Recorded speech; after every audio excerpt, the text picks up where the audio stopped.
Hi Leo, welcome to your 2022 annual forecast. In this overview, I'm going to cover some of the major transits that I think are really important to talk about. Of course, there are several others, but these are just the ones that I think are really crucial and that can really help you navigate the year a little bit better. So this video is for all Leo risings. In particular, the rising sign will be the strongest.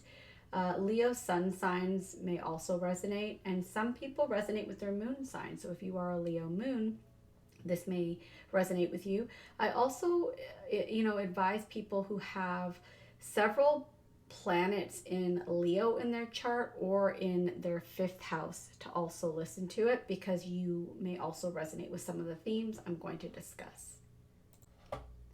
The first thing I'm going to talk about is Venus retrograde. So as you can see, all the transits are on the screen, so you can kind of follow along. If I miss a date or something, the dates are there for you to see. But Venus retrograde is something that we've been dealing with for a little bit now.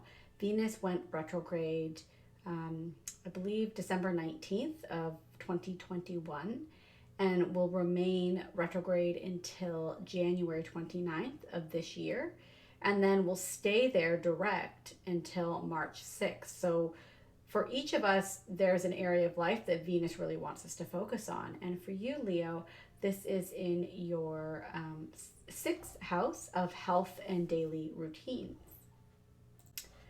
So Venus is all about love, harmony, beauty, aesthetics, finance, money, self-love, our values.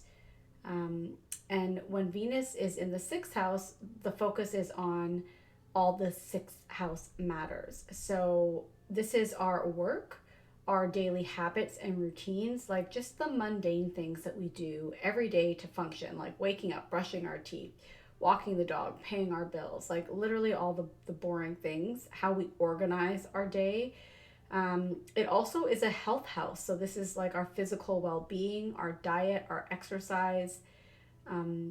It can also rule like medicine, supplements, or like a provider even. Self-employment is under here. So if you work for yourself and you hire people, that might be a focus for you at this time. Pets are also in here. The systems we use to organize our days. But, overall, this is like the work and health house. So with Venus retrograde here, there is a little bit of caution, just because Venus likes to indulge. And the sixth house is like a Virgo house, which Virgo does not do that. Virgo is very health conscious and likes order, and so Venus here can maybe, for some people, trigger them to indulge a bit more. So if you're experiencing that right now, just know that it might be this energy. So you might struggle to stick to a diet or eat clean, or go to the gym, or whatever you do for your health might feel a little challenged at this time. And for other people, you're actually reassessing what do you do on a daily basis for your health, your habits, your routines. Is this working for you? What needs to change? For a lot of people, you're going to be going back to something that used to work for you, or even going back to something that didn't work in the past, but now it may. So I actually know someone who is dealing with some health issues, and they have gone back to a supplement that they didn't think worked for them before, but they're finding that it's really helping now. So it could just be something like that. You could be seeing a medical practitioner or a healer of some sort at this time, and this would probably be someone that you would have seen before. You may actually learn of something that you're doing that isn't really helpful for your health, and you're reconsidering like what you value and whether this is going to stay in your life or not. So this could be anything from your diet, your exercise, your daily habits. I mean, maybe you have a daily habit that's really just not working for you anymore. For some people, you might really be thinking about changing what you eat.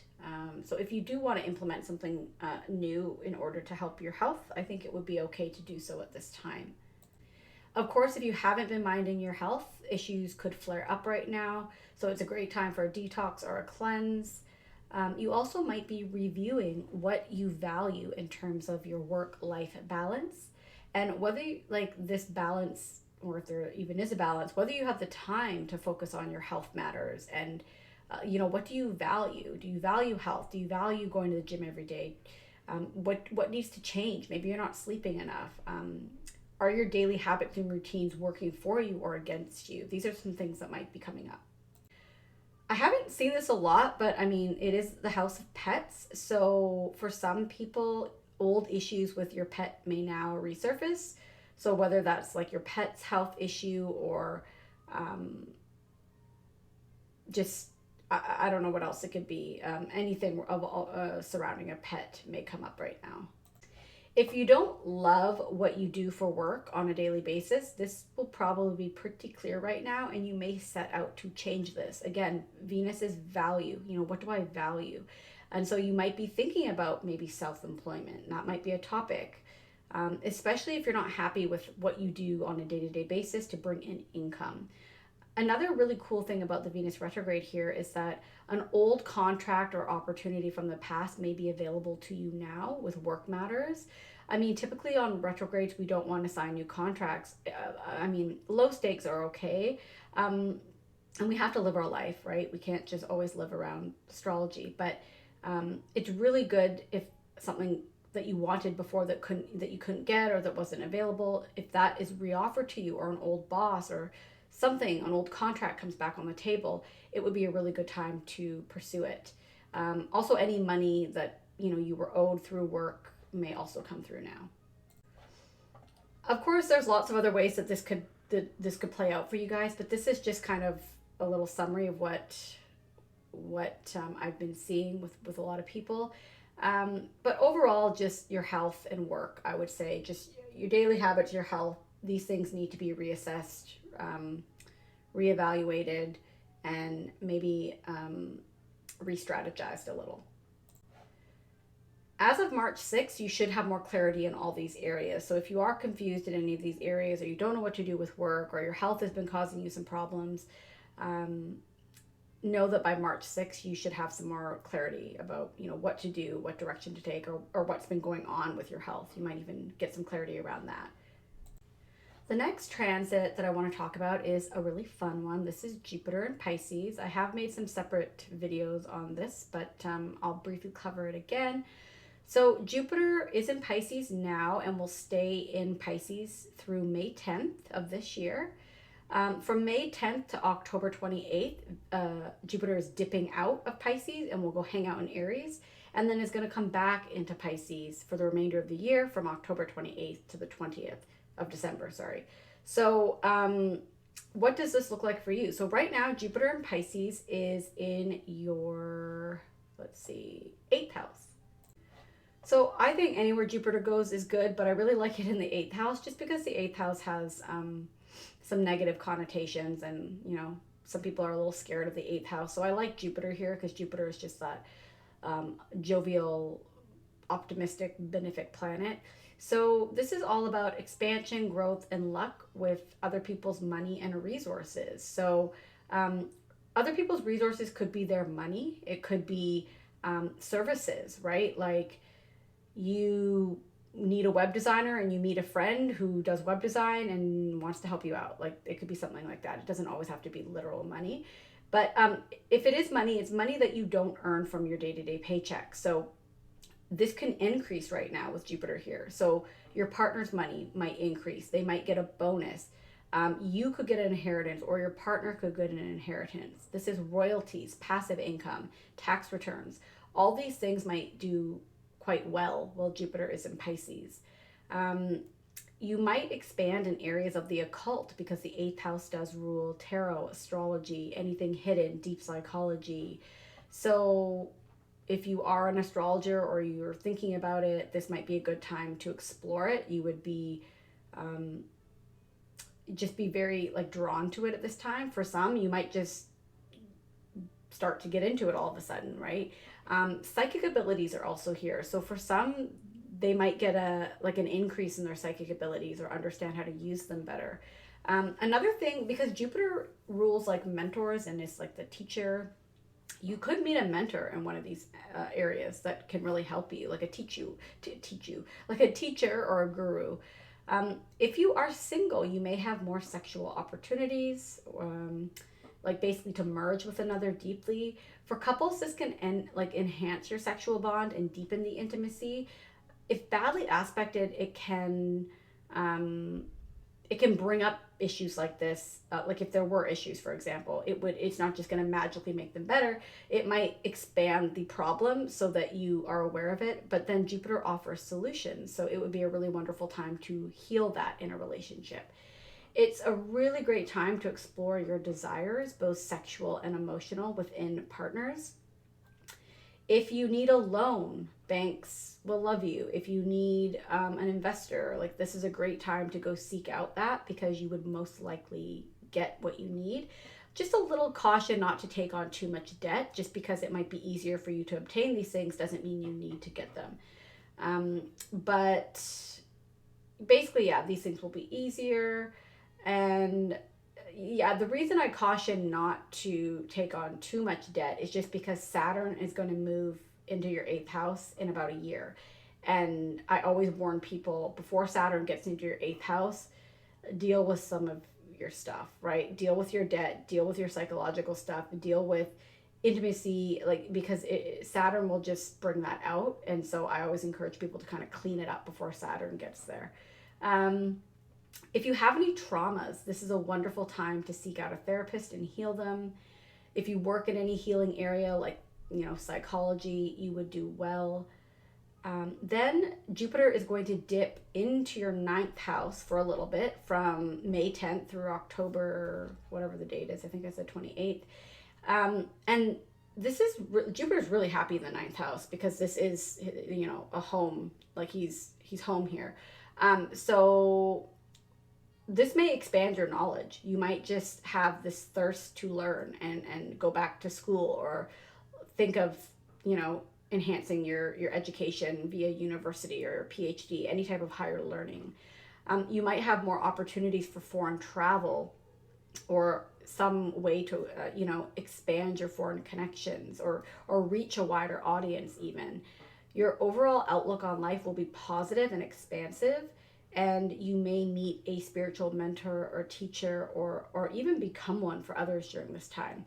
If there are any like ninth house issues, like immigration, green cards, legal matters, trying to think what else, anything like that, Jupiter's going to help here. So I feel like if you've been wanting a green card and had issues, this might be the time when, that goes through for you. Another thing is publishing in the ninth house. So really great time to publish. If you have something you want to publish and put out there, great energy for that. Overall, you're just going to be more optimistic during this time and just attract more due to that energy. So I think it's a great transit.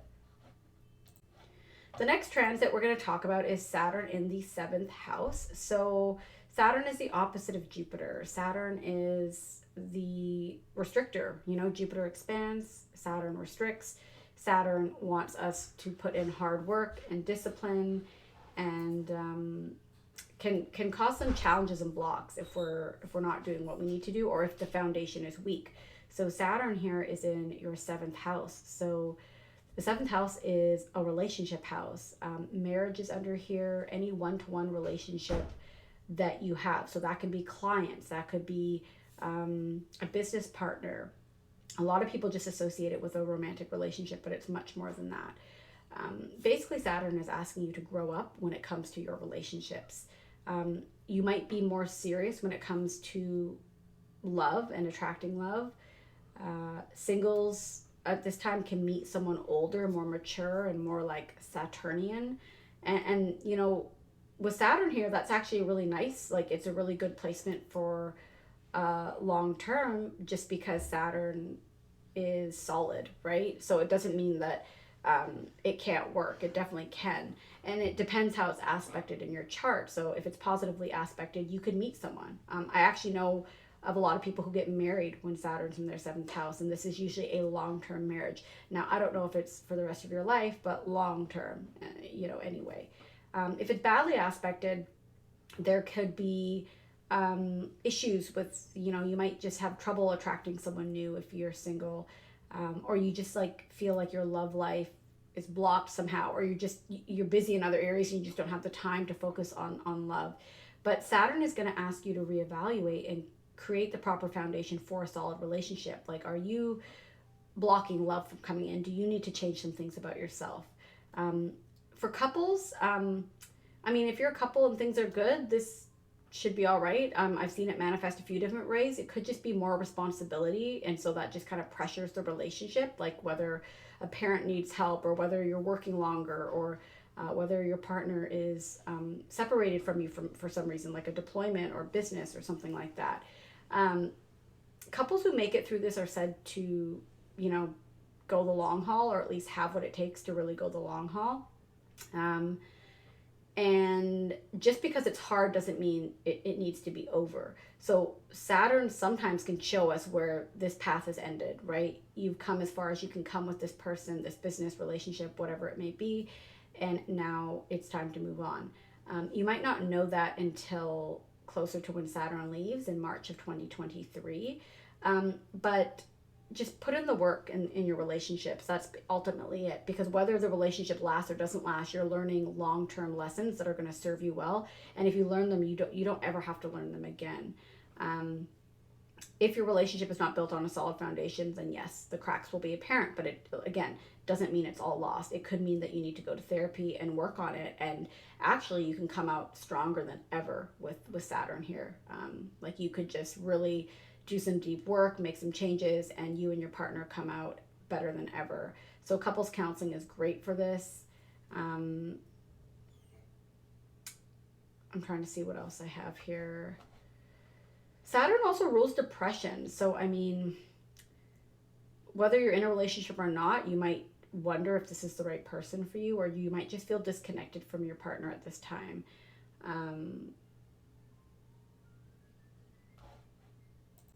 Ultimately, Saturn's kind of like detoxing your relationship sector and just clearing out any cobwebs so that your relationships can be stronger and that you can build lasting ones. So friendship, business, marriage, all that good stuff.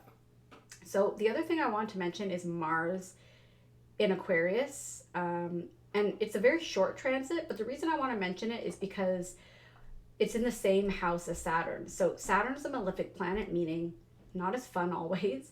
Mars is also malefic. And so we have two malefic planets in your house of relationships. So there's going to be a concentration in this area during this time. So from March 7th to April 14th, I encourage you to kind of jot that down on your calendar, because knowing what this might manifest as can help you prevent some of it and just help you work with the energy better. Now, it can be really positive. It doesn't have to be bad. Mars is ambition, drive, enthusiasm, like just energy, right? Passion.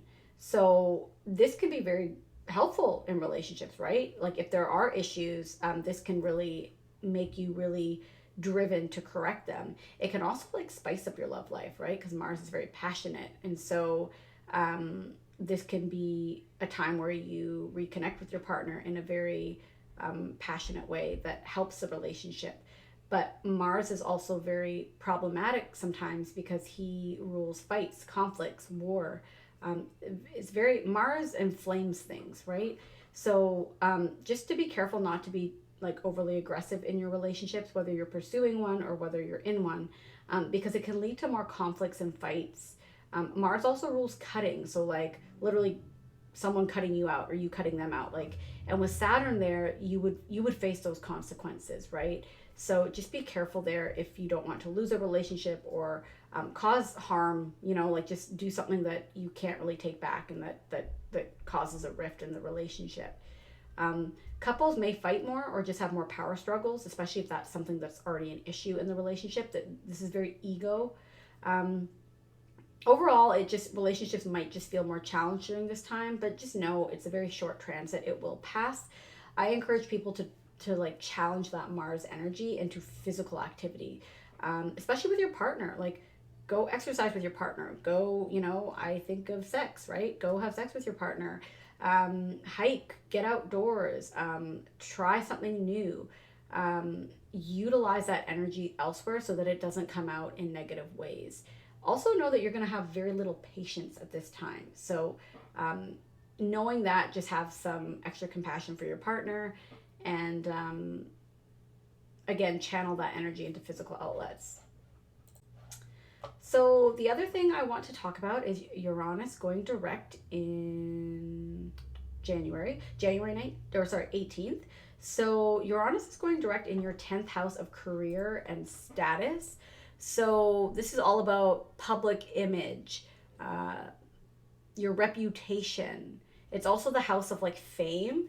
For some, that could be, it could mean something for someone out there. It also is like a very masculine energy, so it rules like authority figures, men, and fathers. But overall, it's kind of a career house. It sits right at the top of the chart. So what does Uranus mean here? So Uranus has been here for a while. Uranus has been here since, I want to say, spring of 2018, and been retrograding and going direct and retrograding. So this is an ongoing theme. But when he goes direct, we can, like, he's more powerful. He can do what he does best better, which is shocks and causes change and is unpredictable. So basically your career and public image are set for some very radical and maybe unexpected shifts. So Uranus wants freedom and liberation. So if you have felt restless in your career, some people might have even been feeling this already, like having issues with authority figures or your boss. This might be the Uranus energy stirring it up, and it's really good if like you're aware of this energy, because if you're not, it can be projected, meaning like there might be radical changes that are out of your control that shake you out of your career because you're not doing it yourself, kind of thing. That can still happen for some people, but I don't know. I kind of like this energy. Many people become their own boss during this transit, like by the end of it, or will just become well known in their field, but it would be in a very unusual or innovative way. So maybe in a way that shocks people or that is different. This could be for better or worse, right? Like, because this is the house of, reputation. So this could be really good for your reputation or maybe not so good. So just be careful, just not to rebel too much. Uranus is very unstable. So yes, he can cause wonderful career changes and breakthroughs, but also sudden endings. If someone does get fired under this transit, it's happening for you. It's not doom and gloom, and that I think something wonderful would come from it. You also may find yourself working in a Uranus ruled field, like technology, computers, science, astrology. These are all very Uranian. Whether you're making these changes or they're happening to you, this is just a very pivotal time for your career. If you're a public figure, be very careful, as this can boost your image, or again, I think I mentioned, kind of create a not so good reputation. So just keep that in mind. But yeah, this is going to be a strong theme for you, especially this year, because the North Node is also there. So the next transit and the last transit I want to talk about is the North Node in Taurus, South Node in Scorpio. For you, that puts the North Node in your 10th house and the South Node in your 4th house. So if you're not in the right field, if you're not aligned with your career, you're going to be shaken out of that somehow. The North Node is destiny. So I think a lot of Leo risings in particular will be starting new jobs or going in a completely different direction this year, one that maybe you never even thought of yourself doing. For some, this might be the year where you become your own boss. The North Node can be really bold, so you might shock people with career and your career choices. You're being asked to put yourself out there and not kind of hide away at home anymore. For some, this could lead to fame or just being in the public eye in a new way. And for some, this might be just you're moving, right? Because the 4th house is in the South Node. So you might have to let go of a place you live to relocate and maybe even relocate for work. But you still need to tend to those 4th house matters. So just know that there will be a need for delicate balance. So the caution here is that you're not so ambitious and so focused on your career that you forget about home and family matters and your own emotional matters, right? But yeah, for a lot of Leo risings in particular, you know you've outgrown your career and are just in need of a shake-up, and you're going to get it. Your ambition will be strong. I mean, I've heard some astrologers say that like this could lead to just a really big promotion and like higher than you thought you could go, right? Like maybe you typically need to take, these steps to get to this level, and you just get to that level somehow. So it might be a more prestigious role with more authority, more responsibility. But basically, by the end of this transit, you're going to be much more aligned in your career and on the right path. So I think it's really exciting. Other than that, I think I've come to the close here. So I hope that this was helpful. I have listed those eclipse dates, so know that career energy is going to be really strong around these dates, but it is kind of the theme for the entire year ahead. So any comments, please feel free to share. If you like this, I'd appreciate you liking it, sharing it, subscribing, and yeah, stay tuned for some more videos to come.